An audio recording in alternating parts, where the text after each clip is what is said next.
বড় বড় আলেমরা বিনা দোষে পড়ে আছে, জামিন নাই। আর মদ ব্যবসায়ীরা প্রকাশ্যে যারা মদ সহ ধরা করে তাদের জামিন হয়। তাইলে বোঝা যায় ডালমে কুচ কালা আছে না না।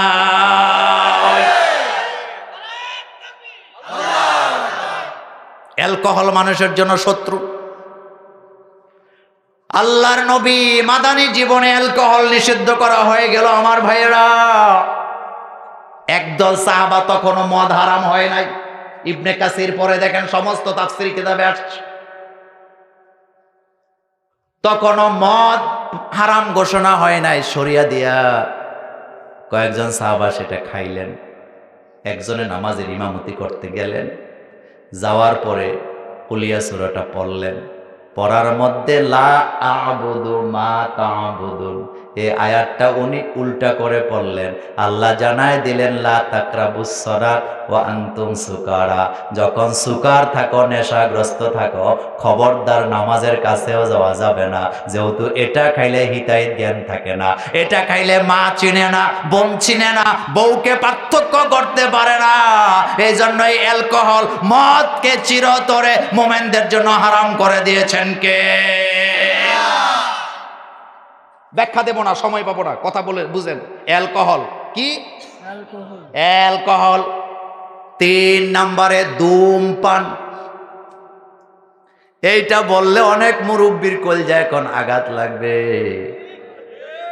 কারণ আমার বাবা কথা কি বলবো, আপনারা বলবেন হুজুর কোন, কিন্তু লাভ নাই, আমরা মানতাম না। মুরব্বী বাবাদের মধ্যে এমন বাবা আছেন নিজের নাতিরে 10 টাকা দিয়া কয় যা একটা সিগারেট নিয়ে আয়, নাতি কয় যামু না। এবার 15 টাকা ঘুষ দিছে, কয় যা একটা চিপস আনবি আর তুই আমার জন্য একটা সিগারেট আনবি। এমন দাদাও আমাদের সমাজে আছে না না?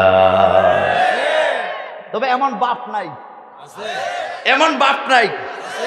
বাপ পায়ের উপরে পা তুইলা হয় টিভি দেখতেছে, না হয় মোবাইল টিপতেছে। 6 বছরের বাচ্চা, কয় বছর? 6 বছরের বাচ্চার হাতে 100 টাকার নোটটা ধরায় দিয়ে কয় যা আব্বুর জন্য একটা সিগারেট লই আয়। আপনাদের এলাকায় নাই? বাচ্চা কয় যামু না, কয় যা বাবা সিগারেট আনবি 2টা, তোর জন্য চিপস আনবি 1টা। এখন বাচ্চা যায় কিনা? কথা এত আসতে বলেন কে? বাচ্চা দিয়ে যেই বাপ সিগারেট কিনায়, এটা বাপ হতে পারে না, বরং এটা বাবার নামে কলঙ্ক। এটা বাপের নামে কি? বাপের কাছে ছেলে আদর্শ শিখবে, আর বাপে উল্টা। এক পোলা আমারে মামু ডাকে। কি ডাকে? মামু কয়া জান দেয়। অন্য পোলা পানে হুজুর তে আপনার মামু ডাকে, তে কিন্তু বিড়ি খায়। আমি গেলাম, কিরে বাগিনা তুমি নাকি বিড়ি খাও? বাগিনা কয় মামা আমারে বকা দিয়া লাভ নাই, কারণ বিড়ি খাওয়া আমি স্কুল কলেজে শিখি নাই। আমি কইলাম কার কাছে শিখছ? আব্বার কাছে।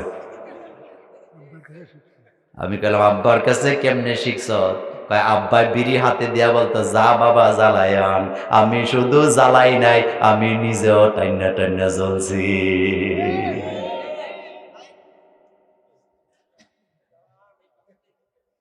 আমার যুবক ভাইদেরকে বলে দিয়ে যাই, জীবনেও ধূমপানের কাছে যাব না। রাজি আছি না নাই? ধূমপান বিষপান, টোবাকো বিষপান।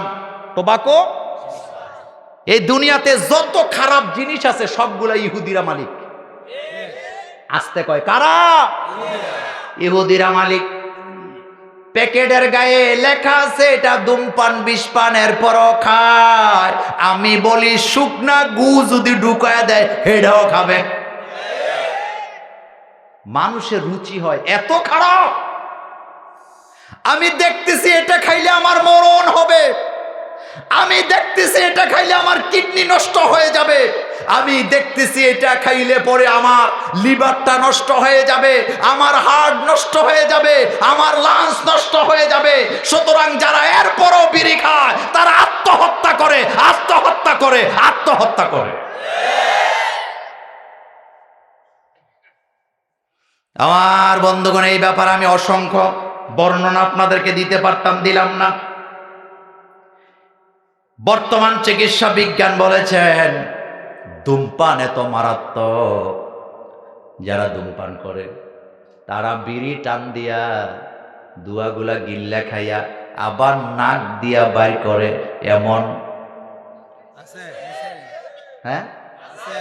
আচ্ছা, গাড়ির দুয়া বাইর হয় কোন দিয়া? কথা কেনা এই পাইপটার নাম কি?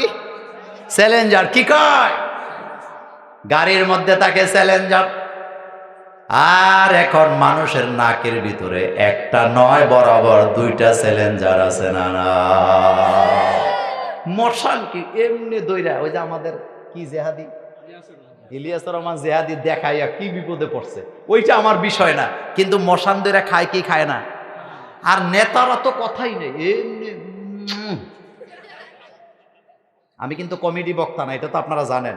কষ্টের জ্বালায় কথাগুলি বলি। এত পচা জিনিস খাওয়া লাগে? ভিটামিন খান, ক্যালসিয়াম খান, লাভ আছে না নাই?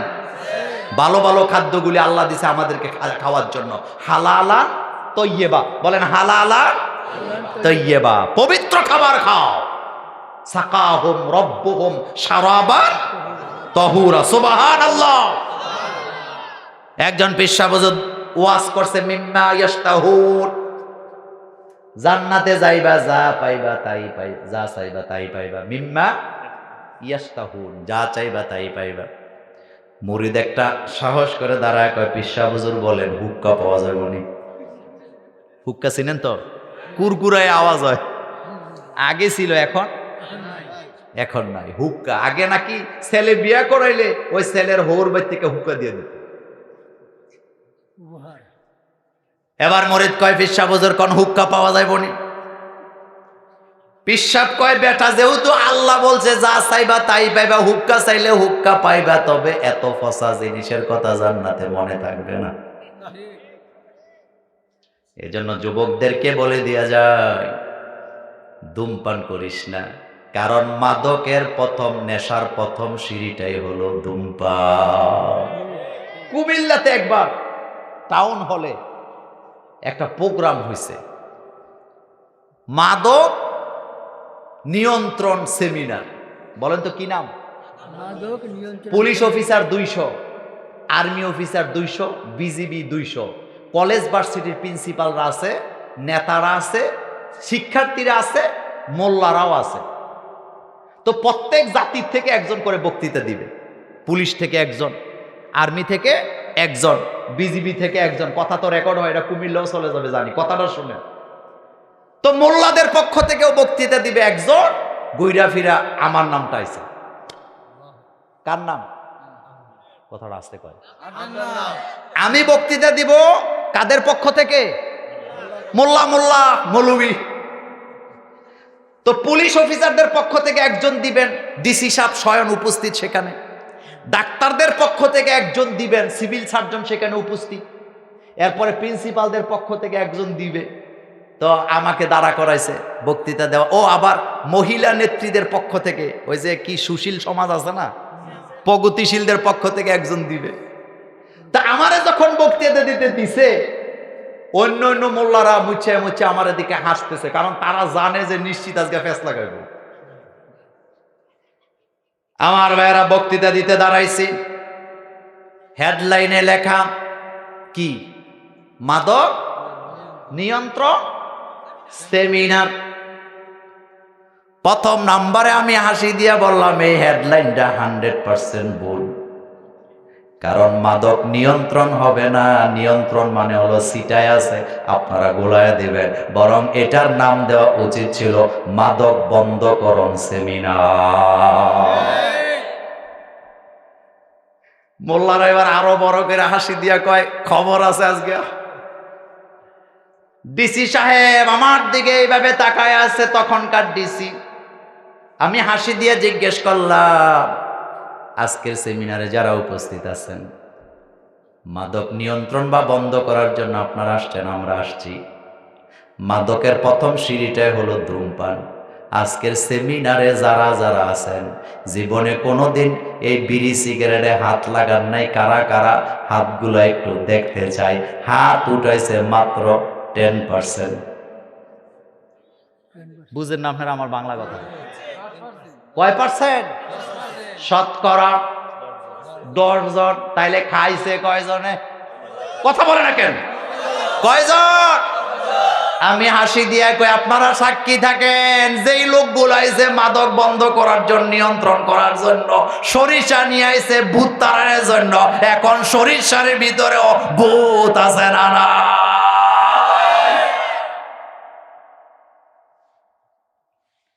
আর ভাইয়েরা মানব বন্ধন করতেছে, মাদক বন্ধ করো, সাইনবোর্ড ধরছে, আর পরে ব্যানার ধরে বিড়ি খায়। আপনাদের কষ্ট হইতেছে? খারাপ লাগে? ভালো লাগে? সারা রাত চলবো আজকে।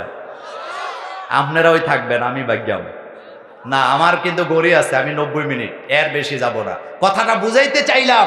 সরিষা আনছে, এখন ভূত কোন জায়গায়? গন্ডগোল আছে না? নাই? আমার ভাইয়েরা, গল্প করতেছি না, কথা বাস্তব। এমন একটা বক্তৃতা সেখানে আমি দিলাম, 7 মিনিটের মধ্যে ডিসি সাহেব দাঁড়াইয়া হাত তালি দেওয়া তাদের অভ্যাস, তালি দিয়া বলতেছে মোল্লারাই সেরা। আমি মনে মনে কই, মোল্লারা সব জায়গায় ফার্স্ট আছে না? নাই? যার কারণে ভার্সিটিতে মোল্লারা ফার্স্ট হয়, আর বুদ্ধিজীবীদের ঘুম হারাম হয়ে গেছে। মোছে তেল দিয়ে লাভ নাই, কয়দিন পরে দেখবি সব জায়গায় মোল্লার মোল্লা। সম্ভাবনা আছে না? নাই?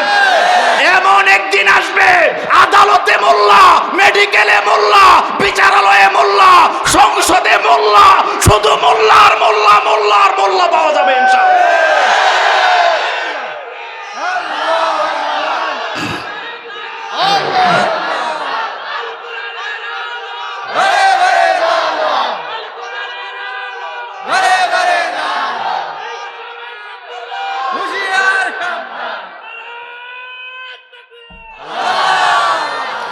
আমার যুবকেরা, 4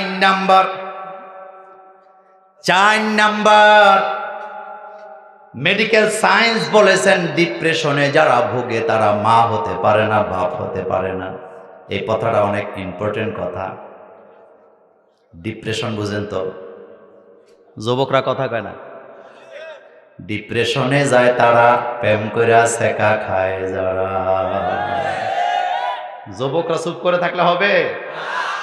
ডিপ্রেশনে যায় তারা, প্রেম করে। কোন কোন যুবক প্রেম করছো হাত তোলো দেখি। আছে আছে, ওই যে একজন সৎ সাহসী, মারহাবা। আর আস্তে কোন মারহাবা। আমার যুবক ভাইয়ারা, কান পেতে শুনে যাও। মেডিকেল সায়েন্স বলেছে, যারা ডিপ্রেশনে ভোগে তারা কখনো মা বাপ হতে পারে না। খেয়াল করেন ঠান্ডা মাথায় কি বলতে চাই। যারা মুমিন, যারা ঈমান আনে, তাদের জীবনে ডিপ্রেশনের কোনো জায়গা নেই। কারণ 24 ঘন্টা সারা জীবন আমরা ভরসা করি কার উপরে? যুবক, প্রেম করছো, যদি ওইটা জায়েজ নাই, কথাটা শুনে রাখো। তুমি প্রেম করছো, সেকা খাইছো, মেয়ের বাপ অথবা মেয়ে তোমার কাছে বিয়ে বয় নাই, অন্য জায়গায় বিয়ে হয়েছে। তুই ডিপ্রেশনের কারণে গাঁজা খাইস না, মদ খাইস না, নিজের জীবনটা ধ্বংস করে দিস না, লেখাপড়াটা বন্ধ করিস না। বরং তুই লেখাপড়া করে মানুষের মতো মানুষ হ, ভালো মানুষ হ, নামাজি হ, আদর্শবান ব্যক্তি হ।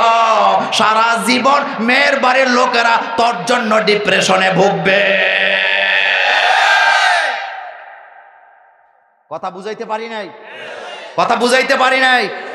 তুই গরিবের পোলা একটা মেয়েরে পছন্দ করছ, বিয়ে তোমার কাছে দেয় নাই, ডিপ্রেশনে যাইও না। নামাজটা ধরো, লেখাপড়া করো, মানুষের মতো মানুষ হও, ভালো মানুষ হয়ে সমাজে পরিচিত হও, টাকা পয়সারও মালিক হবা। সারা জীবন মেয়ের পক্ষ বলবে, কামটা করলাম কি, কি জিনিস হারাইলাম। কথা কি আমি ঠিক বলতেছি? এগুলা মজা লওয়ার ওয়াজ নয়, এটাই তোমাদের জন্য দরকার। আল্লাহ কোরআনে বলছেন, আলা মুত্তাখিজাতি আখদান, লুকায় লুকায় প্রেম করবি না, সাহস থাকলে বিয়ে কর, এরপরে প্রেম কর। আর তুই তো বিয়া করার সাহস নাই, কারণ তোর কাছে মাল নাই। কি নাই? আমার ভাইয়ারা ভ্যালেন্টাইন্স ডে বান্ধবীরে গোলাপ দিছে বাপের পকেট কাইটা। কথা কি ঠিক বললাম? হ্যাপি ভ্যালেন্টাইন্স ডে, কিন্তু টাকা টাকার পকেটে। গতকালকে একটা ফোন করে কয়, হুজুর বাপের পকেটে চুরি করলে চোর হয়নি। এ যুবক, ঠান্ডা মাথায় বলে দিয়ে যায়, ওয়ালা মুত্তাখিজাতি আখদান। মা খাদিজাতুল কুবরা রাদিয়াল্লাহু তাআলা আনহার বাড়িতে বিশ্ব নবীকে চাকরি দেওয়া হলো। বড় কোনো কাজ নয়, নবীর কাজ হলো রাখালের কাজ। গল্প না হাদিস? কিসের কাজ? সব নবীরাই ছিলেন রাখাল, এটা সহিহ হাদিস। সব নবীরাই রাখাল ছিল। খাদিজাতুল কুবরার বাড়ির অভাব নাই, টাকা পয়সার অভাব নাই তখনকার যুগে। এত দন ফ্যাক্টরির মালিক কেউ ছিল না, তার আরো তো কর্মচারী ছিল। কোন কর্মচারীকে খাদিজাতুল কুবরা স্বামী হিসাবে নেয় নাই, কিন্তু যেই লোকটারে বাড়িতে রাখালের কাজ দিয়ে পরে ম্যানেজার বানাইছে, সেই লোকের স্বামী হিসাবে সেই লোকটাকে খাদিজা পছন্দ করছে। একটাই কারণ, আমার নবীর চরিত্র ফুলের চাইতেও পবিত্র। আর রাহিকুল মাকতুম পরে দেখো, ওই আলোচনা আজকে করব না। আবু তালিব কয়, আমার বাতিজাকে তোমার বাড়িতে একটা চাকরি দিয়ে দাও। খাদিজা বললেন, বাতিজা কি পাস? কয় ডিব্বা পাস। কিন্তু বাতিজার জ্ঞানের কোনো অভাব নাই। বাতিজা এমন এমন কথা বলে, আমরা শিক্ষিতরা ফার্স্ট ডিভিশনে, বাতিজার কাছে ফেল। মক্কায় ওই যে একটা পাথর আছে না, যেটা চুমা দেয়, নাম কি? হাজারে স্থাপন করবে, গুষ্টিয়ে গুষ্টিয়ে লাগিয়ে রয়েছে ঝগড়া। কেউ দেয় না স্থাপন করতে, তার কারণ সবাই মনে করে যেই গোষ্ঠী এটা এখানে রাখবে তাদের মর্যাদা বেড়ে যাবে। 40 বছর ঝগড়া চলছে, মীমাংসা হয় নাই। আল্লাহর নবী সেখানে গেলেন, রিজের রুমালটা বিছায়া পাথরটা রুমালের উপরে রাইখা বললেন, সকল গোত্রের লোকেরা রুমালে ধরো। এবার সবাই দইরা জায়গা মতো নিছে, কেউ বলতে পারবে না আমরা রাখছি, সবাই আছে না নাই। এবার মক্কার বুদ্ধিজীবীরা কয়, এত সহজ জিনিসটা কেন বুঝলাম না? সুবহানাল্লাহ আসে না? সুবহানাল্লাহ আসে না? আবু তালিব কয়, হ্যাঁ 40 বছর ঝগড়া করি, আর এটা এত সহজ, এটাই বুঝলাম না। আমি কই, বুঝবা কেমনে? কারণ তোমাদের কাছে কার জ্ঞান নাই? কিন্তু নবীর কাছে আল্লাহর জ্ঞান আছে না নাই? মা ইয়ান্তিকু আনিল হাওয়া ইন হুয়া ইল্লা ওয়াহয়ু ইউহা। আমার নবীর ব্যাপারে আল্লাহ বলছেন, আমার নবী নিজের থেকে কোনো কথা বলে না। একজন কবি বলেছেন, মোহাম্মদ হারগিজ না গুফতা তা না গুফতা জিবরাইল, মোহাম্মদ হারগিজ না গুফতা তা না গুফতা জিবরাইল, জিবরাইল হারগিজ না গুফতা তা না গুফতা রব্বুল জলিল। সুবহানাল্লাহ বলো। আবু তালিব কয়, বাতিজা তো লেখাপড়া জানা না, কিন্তু জ্ঞানী মানুষ। খাদিজা বললেন, বাতিজারে যায় জিজ্ঞেস করো রাখালের কাজ করবে কিনা। বাতিজা কয়, আমি রাজি। সুবহানাল্লাহ ভাই, যায় কয়েন। ওই আলোচনা আজকের নয় যুবক, ডিপ্রেশনে যায়ও না, যায় কোনো লাভ নাই। কারণ যে মেয়েটা তোমারে সেকা দিছে, ভবিষ্যতে স্বামীরেও সেকা দেওয়ার সম্ভাবনা আছে না না? আবার যুবতীদেরকে বলে দিয়ে যাই, ও বোনেরা, তোমার ইজ্জতের দাম অনেক বেশি। ও আমার বোনেরা, ও আমার মায়েরা, তোমাদের ইজ্জতের দাম অনেক বেশি। তোমাদের ইজ্জতগুলো আমাদের কাছে অনেক দামি জিনিস। নবীজি বলেছেন, পৃথিবীতে নারীদের ইজ্জতের সমান মর্যাদার কোনো সম্পদ নাই। সুতরাং নারীদেরকে বলে দিয়ে যায়, বোনদেরকে বলে দিয়ে যায়, মাদেরকে বলে দিয়ে যায়, নিজের ইজ্জতটা এমনি এমনি কোনো পোলার মিষ্টি কথায় বইলা হারায় দিও না। কারণ তোমরা হলা আমার মায়ের জাতি, তোমরা হলা আমার বোনের জাতি, তোমরা হলা আমার মেয়ের জাতি। একটা সময় ছিল মেয়েরা তার ইজ্জত দিত না, জীবন দিয়ে দিত। কথা এত আসতে কেন কেন? আর এখন ইজ্জত এত সহজে দিয়া দেয় আমার ভাইয়েরা। ও মায়েরা, বোনেরা, যারা কথাগুলি শুনছ, নিজের স্বামীরে ফাঁকি দিও না, নিজের ভাইয়েরে বাবারে ফাঁকি দিয়া পরপুরুষের সাথে কথা বইল না। কারণ তোমরা আল্লাহর কাছে এত দামি, তোমাদের কণ্ঠটাও আল্লাহর কাছে অনেক দামি, যার কারণে তোমাদের কণ্ঠ পরপুরুষকে শোনায় দেওয়া জায়েজ নাই। আসতে ঠিক বলেন কেন? মোবাইলে মিস কল আসে তোমার, ব্লক করে দাও। ইমো আছে না নাই? ভাইবার আছে না নাই? হোয়াটসঅ্যাপ আছে না নাই? মেসেঞ্জার আছে না নাই? টুইটার আছে না নাই? থাকুক, নিষেধ করি না, কিন্তু উল্টা পাল্টা কারো সাথে কথা বলা যাবে না। যদি বলো বিপদ হওয়ার সম্ভাবনা আছে না না? আমার মা বোনেদেরকে বলে দিয়ে যায়, বোনেরা আমার, দুষ্টামি কইরাও কোনো পোলার সাথে নিজের ইজ্জতটা দিস না। গোমটা ফালায়া ভিডিও কলে কথা বলিস না, কারণ তুই যদি গোমটা ফালায়া ভিডিও কলে কথা বলার কারণে সেটাকে স্ক্রিনশট দিয়া আবার ভবিষ্যতে তোকে ব্ল্যাকমেল করার সম্ভাবনা আছে না না?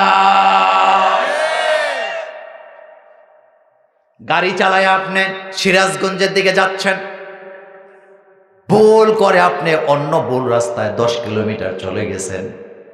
জানতে চাই, ভুল করে গেছেন 10 কিলোমিটার রাস্তা, আমি জানতে চাই ভুল হয়েছে অরিজিনালি কয় কিলো? এই তো কিছু, মাশাআল্লাহ। কথা কি বুঝেন আপনারা? আমার কথা কি বুঝেন? গাড়ি চালায়া যাচ্ছেন সিরাজগঞ্জের দিকে, উল্টা পথে গেছেন 10 কিলোমিটার। ভুল কিন্তু আপনি 10 কিলো করেন নাই, ভুল করছেন কয় কিলো? কেমনে করছেন? কারণ আসল জায়গায় যাইতে হলে আরো 10 কিলো ড্যামানেজ দেওয়া লাগে, কি লাগে না? ও আমার মায়েরা, বোনেরা, যারা আমাকে শুনছ, ও যুবতীরা যারা আমাকে শুনছ, খবরদার ভিডিও কলে কথা বলিস না, নিজের ছবিটা কোনো ছেলের কাছে দিস না, কারণ এই ভুলের কোনো ক্ষমা নাই। এই ভুলের কারণে তোমার সারা জীবনের ইজ্জত লুটে নেওয়ার সম্ভাবনা আছে না না?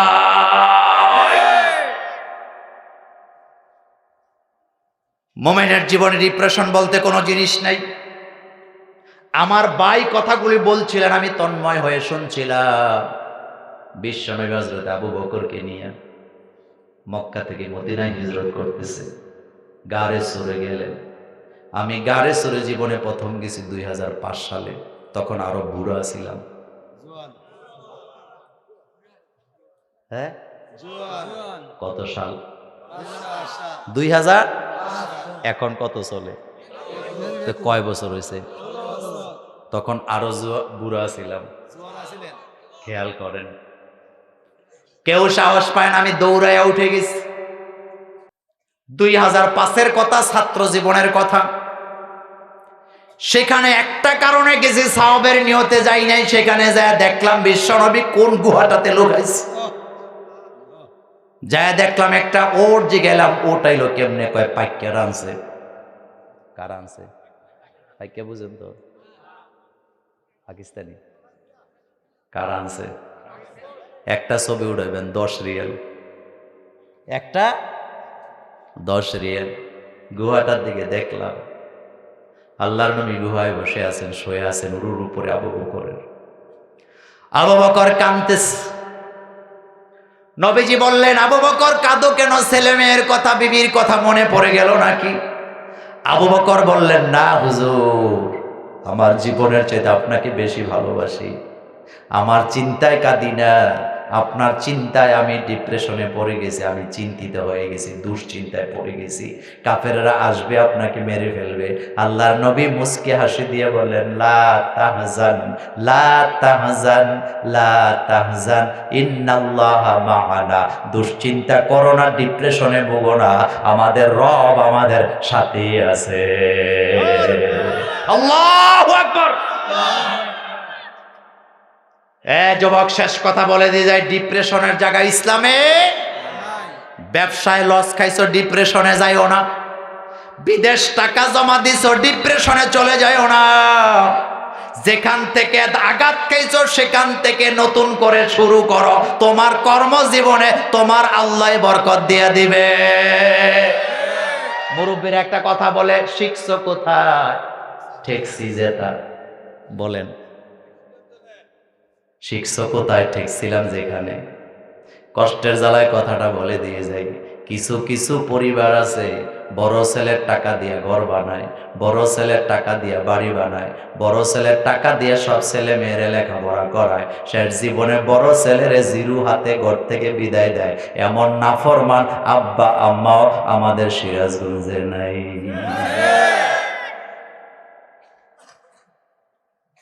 অনেকে মনে মনে কইব মোল্লা বাইরে আনলাম, খালি ঘুরায় ঘুরায় সিফা দিয়া ধরে। এমন বাপ আমাদের সমাজগুলোতে আছে রে ভাই। বড় ছেলেটা কামাইতে লাগছে, অল্প বয়স, আছে না ঘটনা? কথা বলে না কেন? বিদেশ গেছে, হাড় ভাঙ্গা পরিশ্রম করে বড় ছেলেটা বাড়িটা বানাইছে, ঘর বানাইছে, নিজের বোনগুলারে বিয়ে দিছে, বুড়া বয়সে তারে ঠকায় দেয়। এমন পরিবার আমাদের সমাজগুলোতে আছে না নাই? নিঃসন্দেহে এটা ওই বড় ছেলের প্রতি জুলুম করা হয়। আপনার দুইটা ছেলে, বড় ছেলের অবশ্যই দায়িত্ব আপনার ভরণ পোষণ দিবে, তার বাইরে দিবে না, এটা তার উপরে ফরজ না? বাপ মার ভরণ পোষণ দেওয়া ফরজ, কিন্তু তার বাইরেরটা দেওয়া ফরজ না। এই ব্যাপারে অন্যদিন কথা বলবো অন্য জায়গায়। যেহেতু কথাটা মনে পড়ে গেছে বলে দিয়ে যায়, আপনি যদি বড় ছেলের কাছ থেকে 10 বছর কামাই নেন সমানে সমান, আর 2 নাম্বার ছেলেটাও যদি কামাই করে তার কাছ থেকেও 10 বছর নিতে হবে, 10 বছর নিতে হবে। এটা কারা? আর আমার মায়ের বোনেরা তো কথাই নেই, কামাই করলে বাপেরে দেয় না, এই টাকা চলে যায় কার কাছে? কিন্তু স্বামীর বাড়িতে দেওয়া এটা ইসলামের হুকুম না। মেয়ে কামাই করুক, তার বাপ মার হক এখানে আছে না নাই? বরং স্বামীর দায়িত্ব তার বিবিরে লালন পালন করা, স্বামীর দায়িত্ব তার বিবিকে লালন পালন করা। এটা পারিবারিক হকের ভিতরে অন্যদিন আলোচনা করবো। আমি কথাটা বুঝাইতে চাইলাম যেহেতু মনে পড়ছে। এই বড় ছেলের উপর অত্যাচার এমন পর্যায়ে যায়, তার কাছেই সব চায়, বোনদেরে দিবে তার কাছ থেকে নিয়া, চিকিৎসা চালাবে তার কাছ থেকে নিয়া, কয় শব্দে শব্দে শব্দে। কিন্তু সব দেওয়া তো শরীয়তের হুকুম না, বরং মা বাপের লাগবে যদ্দূর, ছেলেরা দিবে তদ্দূর। তবে এক ছেলে দিলেই শুধু হবে না, সবাইকে ছেলে হিসাবে দেওয়ার দরকার আছে না? আমি কথাটা কেন বললাম, কিছু কিছু বাপ আছে বড় ছেলের তে নিয়ে ছোট ছেলের নামে লিখে দিয়ে দেয়। আপনাদের সিরাজগঞ্জে নাই? আপনাদের সিরাজগঞ্জে নাই? তা আপনি কি করতেছেন বলেন তো? আপনি আরেকজনের কামাই নিয়ে আরেকজনকে কেন দেন? এটা তো তার হক। কোন ছেলে যদি তার বাপ মারে জমি দিয়ে দেয় যে আব্বা এই জমিটা আপনাকে দিয়ে দিলাম, এটা আপনি মালিক, আপনি যা ইচ্ছা তা করেন, ওই জমি ছোট ছেলে মেয়েরে দিতে কোনো বারণ নিষেধ নাই। কিন্তু ছেলে যদি কয় আব্বা এই 10 লাখ টাকা আপনার কাছে আমি কি রাখলাম? আমানত রাখলাম, এই 10 কানি সম্পত্তি 10 বিঘা জমি আপনার কাছে আমানত রাখলাম, এই জমি থেকে আপনি বাপ অন্য কোন সন্তানকে দেওয়া পৃথিবীর কোন আলেম জায়েজ বলবে না, কারণ এটা আমানত। এটা কি আমানত? যাই হোক, মূল কথা আসি, যুবকদের জন্য ডিপ্রেশনের জায়গা ইসলামে আসতে কয়, ডিপ্রেশনের জায়গা ইসলামে নাই। 5 নাম্বার, খাইয়া খাইয়া হারাম নাই হালাল নাই, পেট মোটা করে ওজন বাড়ায়, এরপরে নামাজ পড়ে না, ফজরের আগে উঠা জগিং করে, কিন্তু নামাজ নাই।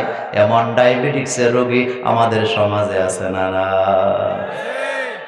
তা আগে কইয়াছিলেন, খানাটা আগে কন্ট্রোল করলেন না কেন? হযরত আবু হুরায়রা রাদিয়াল্লাহু তাআলা আনহু বলেন,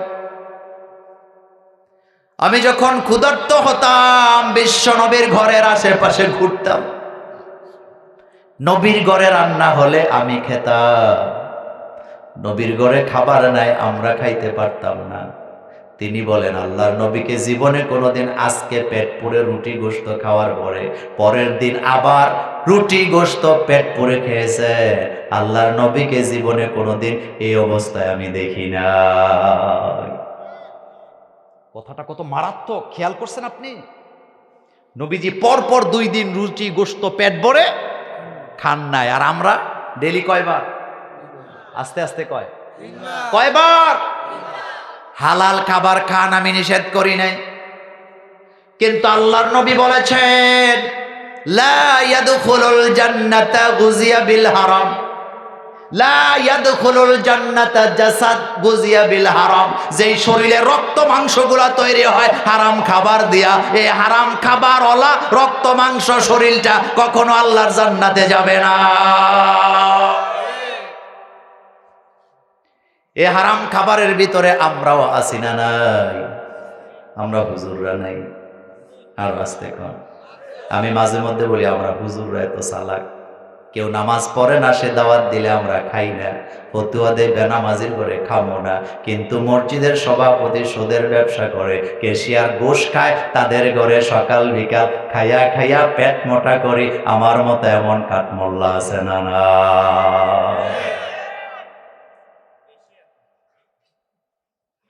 লা ইয়াদখুলুল জান্নাতা জাসাদ,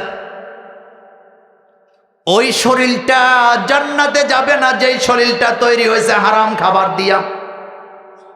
ও সিরাজগঞ্জের মানুষ জানতে যে আপনাদের সমাজে সুদ নাই। আমার ওয়াজ 10 মিনিট চলবে, উঠবেন না আল্লাহর হস্তে। কয় মিনিট? উঠবেন না। কয় মিনিট? এবার জবাব দেন, সুদের ব্যবসা আপনাদের এলাকায় নাই? হাওলাত চাইলে টাকা পাওয়া যায় না, কিন্তু সুদে চাইলে অভাব নাই। কথাটা আসতে কইছেন? আবার বলে হাওলাত চাইলে, কর্জে হাসানা চাইলে টাকা পাওয়া যায় না, কিন্তু সুদে চাইলে অভাব নাই। এমন ঘটনা আমাদের সমাজগুলোতে আছে না? না। সুদ হালাল না হারাম? আরো আসতে কর। খাইতে আরাম না বেরাম? সুদের কয়টা গুণা জানি? কথা কয় না তো। কয়টা? 70। কয়টা? 70টি গুণা। তার মধ্যে প্রথম গুণাটা হলো মায়ের সাথে জিনা করা সমান। নাউজুবিল্লাহ বাজে কইেন। মায়ের সাথে জিনা করা কত বড় মারাত্মক অপরাধ। আর 70 নম্বর সর্বোচ্চ পর্যায়ের অপরাধ হলো আল্লাহ এবং আল্লাহ রাসূলের বিরুদ্ধে অস্ত্র দিয়ে যুদ্ধ করা। আপনি চিন্তা করতে পারবেন না,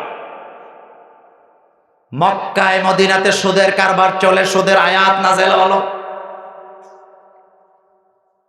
আর মুমিনরাও সেই কাজে জড়িত ছিল, তারা চিন্তায় পড়ে গেলেন।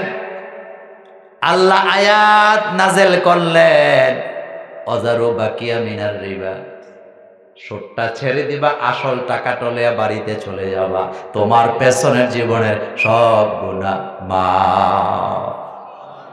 আল্লাহ কখনো বান্দার লস করান না। টাকা আপনি লাগাইছেন, আপনার বাপের জমি বেচছেন 10 লাখ টাকা। কয় লাখ? বাপের দিনের জমি বেচছেন 10 লাখ। টাকাটা হালাল না হারাম? 100% হালাল। লোভে পয়রা এটা সুদে লাগাইছেন, আরো 15 লাখ, 5 লাখ পাইবেন। সুদ লাগাইছেন 10 লাখ, পাইবেন 5 লাখ, যোগ করলে কত হয়? 15 লাখ। খেয়াল করেন, আল্লাহ যদি বলতেন সুদে আসলে সব বাদ, তাইলে আমরা কষ্ট পাইতাম, কিন্তু আল্লাহ বললেন লা ইউকাল্লিফুল্লাহু নাফসান ইল্লা উসআহা লাহা। আমার বান্দার কষ্ট হবে এমন হুকুম আমি দেই না। বান্দারে তোর আসল টাকাটা তোর হালাল, এটা বাড়িতে নিয়ে যা, মুনাফাটা ছেড়ে দে, আমি আল্লাহ তোর পেছনের সকল গুনাহ মাফ করে দেব। আল্লাহু আকবার। এটা মোল্লার কথা না আল্লাহর কথা? আজকের মাহফিলে যারা আছেন, এমন কেউ যদি থেকে থাকেন সুদে টাকা লাগাইছে, আসল টাকাটা নিয়ে বাড়িতে চলে যাবেন, আর সুদটা মাফ করতে পারবো কি পারবো না? কথা কয় না? কুমিল্লার দেবিদ্যার একটা থানা আছে, ওখানে একজন চেয়ারম্যান, মাহফিলে গেছি, যাওয়ার পরে চেয়ারম্যান সাহেব বক্তৃতা দিতেছে। চেয়ারম্যান সাহেব বলতেছেন, আমি যখন চেয়ারম্যানের চেয়ারে বসলাম, প্রতিদিন 10টা 12টা করে বিচার আসে, খালি সুদের বিচার। কিসের বিচার? সুদের কারবারের বিচার। চেয়ারম্যান সাহেব কয়, মনে মনে ভাবলাম, সুদের বিচার যদি করতে থাকি চেয়ারম্যানই আমারে দেওয়ার হবে না। বুদ্ধি করে কাগজে একটা নোটিশ লিখলাম, মাইক ভাড়া করলাম, ভাড়া করে একজনকে দিয়া পুরা ইউনিয়নে জানায় দিলাম, আমার ইউনিয়নে যারা সুদে টাকা লাগাইছ 1 টাকাও পাবা না, বিচারও নাই, মামলাও নাই, টাকাও নাই, আমও গেছে, সালাও গেছে। চেয়ারম্যান সাহেব কয়, মোল্লা ভাই, এই ঘোষণা যেদিন থেকে দিলাম, গরিবের সালামের অভাব নাই, আর যারা সুদে ব্যবসা করে তারা দেখলে কথাও কয় না। এরকম ফাক্কা মুমিন বাংলাদেশে নাই। কথা কয় না তো? আছে না নাই?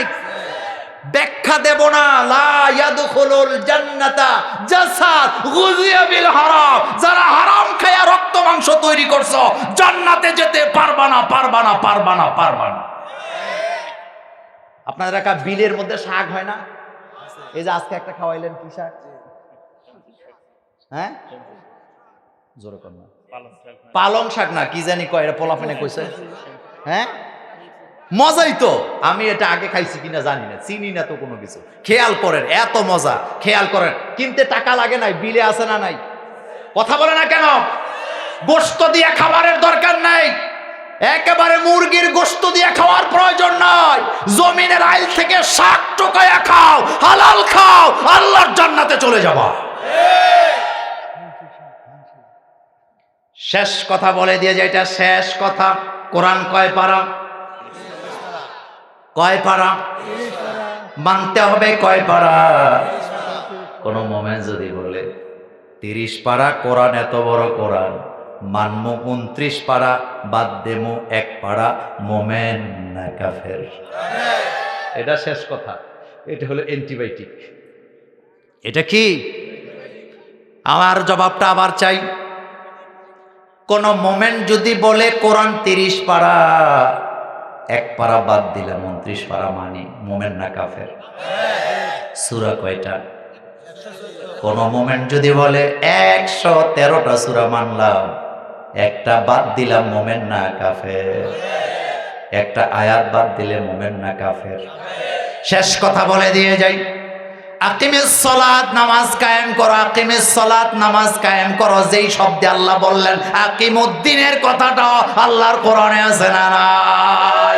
নামাজের ওয়াজ করলে বাহাবা দেয়, আকিমুদ্দিন কোরআন থেকে উচ্চারণ করলে অনেকের কান গরম হয়ে যায়, কলিজা ছিদ্র হয়ে যায়। এমন মুনাফিক মার্কা মুসলমানও বাংলাদেশে আছে না নাই?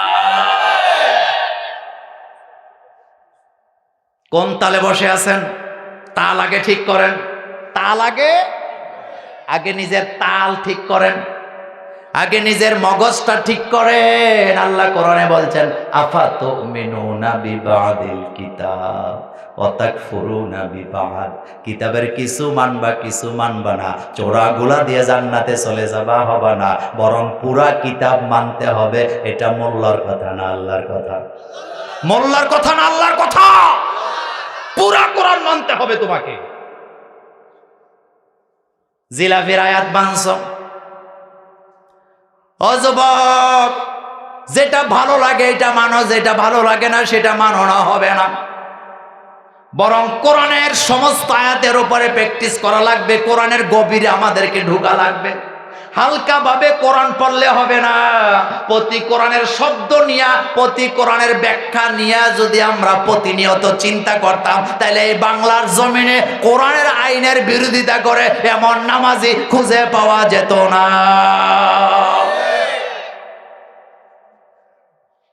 আপনাদের কাছে জানতে চাই, বিশ্বনবী বিচারপতি ছিলেন না? আল্লাহ কোরআনে বলছেন, কোরআনের বিচার যারা মানে না তারা কি? তারা কি? শুধু কাফের না, 3টা বলছে। ফাউলাইকা হুমুল কাফিরুন, ফাউলাইকা হুমুল ফাসিকুন, ফাউলাইকা হুমুজ জালিমুন। কয়টা বলছে? খেয়াল করেন, ঠান্ডা মাথায় শেষ কথা। আমার বন্ধুগণ, পুরা কোরআন নারী পুরুষদেরকে মানতে হবে। পুরা কোরআন নাকি অর্ধেক অর্ধেক? কথা কয় না। মানতে রাজি আছি না নাই? আরো জোরে বলেন, মানতে রাজি আছি না নাই? কোরআন যদি বলে, নবীজি বলছেন মান ক্বালা বিহি সাদাকা, কোরআন দিয়ে যারা কথা বলে তারাই সত্য কথা বলে। তাহলে আমরা যারা ময়দানে কথা বলি, প্রতিটা কথা কোরআন দিয়া বলার দরকার আছে না নাই?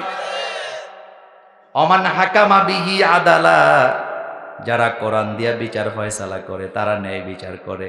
তাইলে বোঝা গেল ন্যায় বিচার করতে হইলে কোরআনের আইনের দরকার আছে না নাই?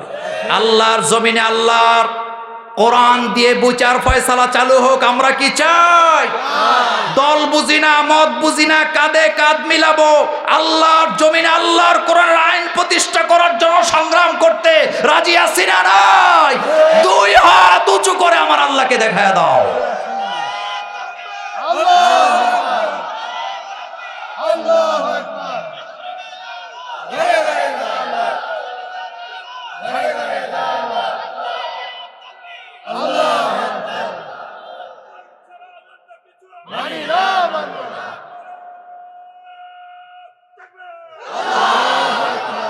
আল্লাহ যেন কবুল করেন, আমরা বলি আমিন। আর জোরে বলি আমিন। আমার বন্ধুগণ, আপনারা কি রাগ করছেন? কষ্ট পাইছেন? কথাগুলি বললাম কার? আরো জোরে বলেন কার? আল্লাহ যেন কবুল করেন, আমরা বলি আমিন। অন্য কোথাও, অন্য কোনো বিষয়ে, অন্য কোনো জায়গায় আল্লাহ যদি বাছায় রাখে হয় দেখা হবে, নতুবা আপনারা আমার জন্য দোয়া করবেন, আমিও আপনাদের জন্য দোয়া করব। এখন আমরা মুনাজাতের দিকে যাচ্ছি। যালামনা আনফুসানা ওয়া ইল্লাম তাগফির লানা ওয়া তারহামনা লানাকুনান্না মিনাল খাসিরিন। রব্বানা আতিনা ফিদ দুনিয়া হাসানা ওয়া ফিল আখিরাতি হাসানা ওয়া কিনা আযাবান নার। আয় আল্লাহ তাআলা, পাড়া দগলি যুব সমাজের উদ্যোগে কতগুলা কলিজার টুকরা যুবক অক্লান্ত পরিশ্রম করে অজয়পাড়া গ্রামে যমুনা নদীর পারে কতগুলা কোরআনের পাখিদেরকে ডাইকা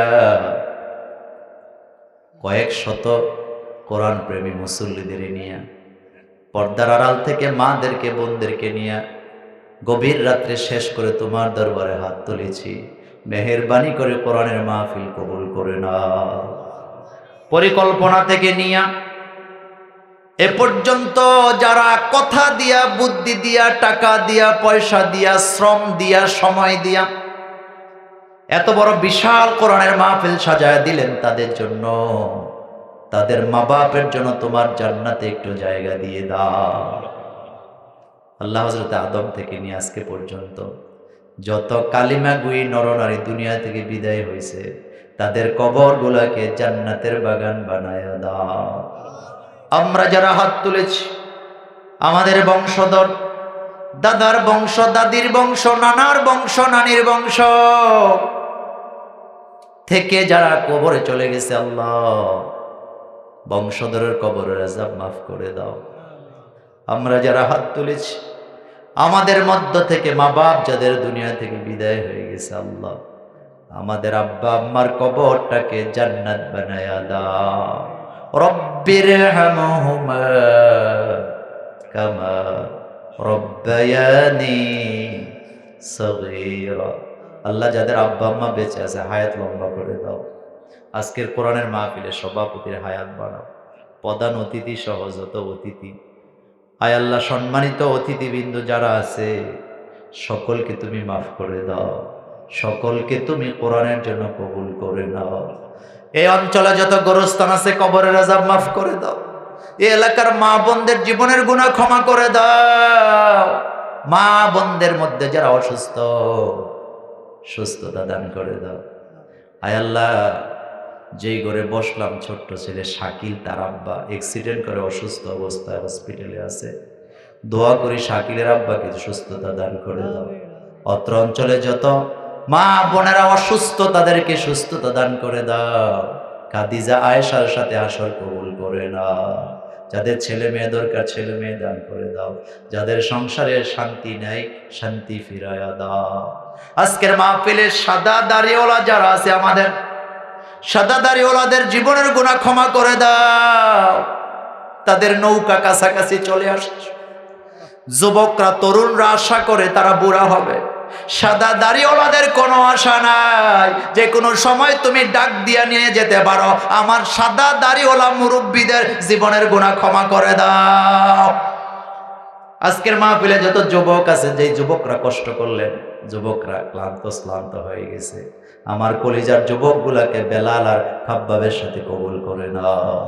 আল্লাহ প্যান্ডেল, লাইটিং, মাইকিং, ক্যামেরা যারা দিলেন, বিছানার খেরকুটা যারা দিলেন, তাদের জন্য, তাদের মা বাপের জন্য তোমার জান্নাতে জায়গা দিয়ে দাও। এই জনপদকে রহমতের চাদর দিয়ে ঢেকে দাও, এই জনপদকে রহমতের চাদর দিয়ে ঢেকে দাও। আল্লাহ আজকের মাহফিলে যারা কথা বলেছেন, আমার ভাই মাওলানা ওমর ফারুক কথা বলেছেন, মাওলানা মুজাম্মেল হক সিরাজি কথা বলেছেন, মাওলানা আব্দুর রাজ্জাক সহ আরো যারা কথা বলেছেন, আল্লাহ মাওলানা আব্দুল বাতেন সাহেব সহ সকলের কণ্ঠগুলাকে তুমি কবুল আর মঞ্জুর করো, তাদের কণ্ঠকে সারা পৃথিবীর জন্য কবুল করে নাও।